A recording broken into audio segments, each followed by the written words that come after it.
Hello বন্ধুরা, তোমরা কেমন আছো? আশা করি ভালো আছো। তো আমিও ভালো আছি। আর আমি দেখো এখনই ঘুম থেকে উঠে তোমাদের সঙ্গে শেয়ার করব। এখন বাজে কটা? এখন বাজে 6:45। তো যাই হোক, আমার আগেই আমার মেয়ে উঠে গেছে। উঠেই দেখো ওর ওর এটা হচ্ছে কাকাতো বোন, মানে আমার দেওরের মেয়ে। ঘুম থেকে উঠে ও ওর বোনকে আনতে গেছে।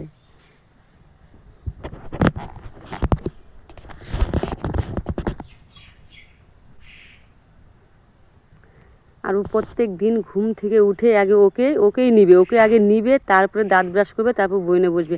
আর দেখো এইটুকুনি বাচ্চা, এত ছোট বাচ্চার দেখো ঠোঁটের নিচে কীরকম ফুট হয়েছে দেখছো? বড়রা হলে তো বলতো, কান্না করে দিত। আর ও সবসময়, আর এই বাচ্চাটা খুবই ঠান্ডা, সবসময় মানে হাসি খুশি থাকে। আর তো যাই হোক, আজকে আজকে রান্না করব না, মানে কালকে দুপুরে কি বিকেলের টাইমে রান্না করেছিলাম, তো ওই ভাতই আছে, তাই ভাবছি আমি একটু আলু ভাজি করে নেব, সকালবেলা পান্তা খেয়ে নেব। আর থালা বাসন মেজে তারপরে আজকে জামা কাপড় কেচে নিব। অনেকগুলো জামা কাপড় জমা হয়ে যাবে, আরও খুঁজতে হবে কত জামা কাপড় যে আছে। 2-3 দিন থেকে ধুই না, তো তাই ভাবলাম যে রবিবারেই ধুবো। তো আজকে তো জানোই আজকে ছুটির দিন, তো আমি তো স্কুলে রান্না করতে যাই, তো তাই ভাবলাম যে আজকে ছুটির দিন, আজকে আমি সব জামা কাপড় কেচে নেব। আর এই দেখো তোমাদের দাদাভাই, এটা হচ্ছে রূপচাঁদ মাছ আনছে, তো এই রূপচাঁদ মাছ দিয়ে, আর এই দেখো কপিও নিয়ে আসছে, ফুলকপি। আর এখনকার দিনে ফুলকপি খেতে ভালো লাগে না, তাই যে কপি নিয়ে আসে, তাই ভাবছি যে কপি দিয়ে আলু দিয়ে মাছ দিয়ে একটা ঝোল করব। আর এই যে এখানে যে গেরা আছে, গেরা দিয়ে শুক্তো করব মাছের মাথা দিয়ে। আর অনেক দিন থেকে শুটকি মাছ শেষ হয়ে গেছে, তো তোমাদের দাদাভাইকে বলি যে শুটকি মাছ শেষ হয়ে গেছে, আমার নিয়ে আসবা, তো আনেই না। আর বলে যে মার্কেটেও যাওয়া হয় না, এর জন্য আনাও হয় না। তো যাই হোক, দেখি কীরকম শুটকি মাছ নিয়ে আসছে। ও মা, দেখো কত বড় বড় শুটকি মাছ নিয়ে আসছে। তো যাই হোক, আমার ছোটো শুটকি ভালো লাগে না, বড় বড় শুটকি মাছই ভালো লাগে। তো শুটকি মাছের কিন্তু আমার সবচেয়ে বেশি ভালো লাগে চচ্চড়ি আর বাটা। আর এত রোদ উঠেছে, মানে ঘরেই থাকা যায় না, একদম ঘেমে টেমে অস্থির। ফ্যানের হাওয়া গরম হয়ে গেছে, মানে গরম লাগে। আর দেখো ঘরের কী অবস্থা।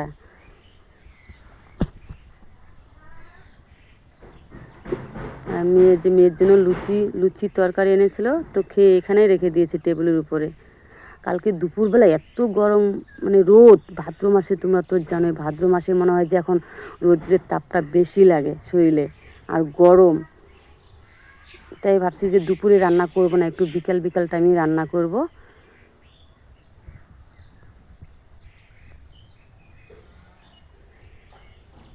আর এদিকে মেয়ে বায়না করছে। আর এই দেখো বাজারটা কিন্তু ওর কাছেই পাঠিয়ে দিয়েছিল ওর জেঠু।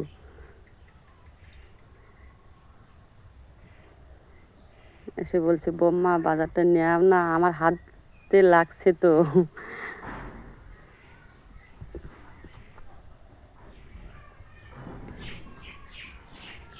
আর এদিকে মেয়ে বায়না করছে ও দোকানে যাবে। বলো তো এই দুপুরবেলা দোকানে কেন যাবে? ঘরের থেকে বেরোনো যায় না, দেখো উঠানে এত রোদ পড়েছে। আর এদিকে চলে আসলাম, এসে দেখি আমার গরুর মুখের সামনে খ্যার নাই, তাই ভাবলাম আমি খ্যার দিয়ে তারপরে ঘরের যে কাজগুলো দেখলাম, বিছানা টিছানা সব কিছু পরিষ্কার টরিষ্কার করে স্নান টান করে দুপুরের পরে রান্না বসাবো। এত গরমে রান্না করা যাবে না।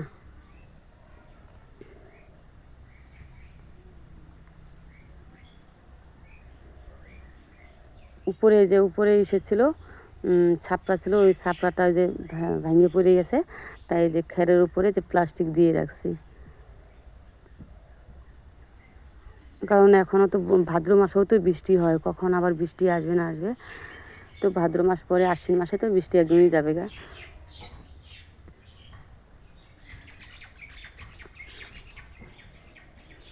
দেখো এই উপরের এই যে গরুর উপরের যে টিনগুলো আছে, এই টিনগুলো যে ভেঙে গেছে, এইগুলো ঠিক করতে হবে। আর গোবর এখানেই ফেলে কি করব?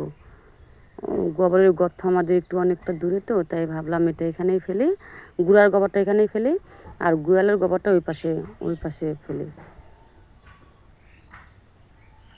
দেখো এইসব কাজ সেরে তারপরে মাছ ধুয়ে সবজি টবজি কেটে সব কিছু রেডি করে রাখবো। আর ঘরে তো তোমরা দেখলাই দুপুর হয়ে গেছে, তাও ঘরের বিছানা ওঠানো হয় নাই। তো ঘর ঝাড় দিয়ে বিছানা টিছানা পরিষ্কার করে স্নান টান করে তারপর আমি রান্না করব। আর এদিকে মেয়ে আমাকে বায়না করছে, মা দোকানে চলো। আর বাচ্চারা জানো তো সবসময় প্যাকেটের জিনিস খাবে। আমি বলবো যে প্যাকেটের জিনিস খাবি না, কিন্তু যখনই দোকানে যাবে ওই লোকের সামনে তখনই ওই কান্না করে দিবে। তখন ও কী বলবে যে দেখো মেয়ে চাচ্ছে, মেয়েকে দিচ্ছে না। কিন্তু না, প্যাকেটের জিনিস খাইলেও তো পেট ব্যথা করে। আর এমনিতেও মাঝে মাঝে বলে মা আমার পেট ব্যথা করে, পেট ব্যথা করে।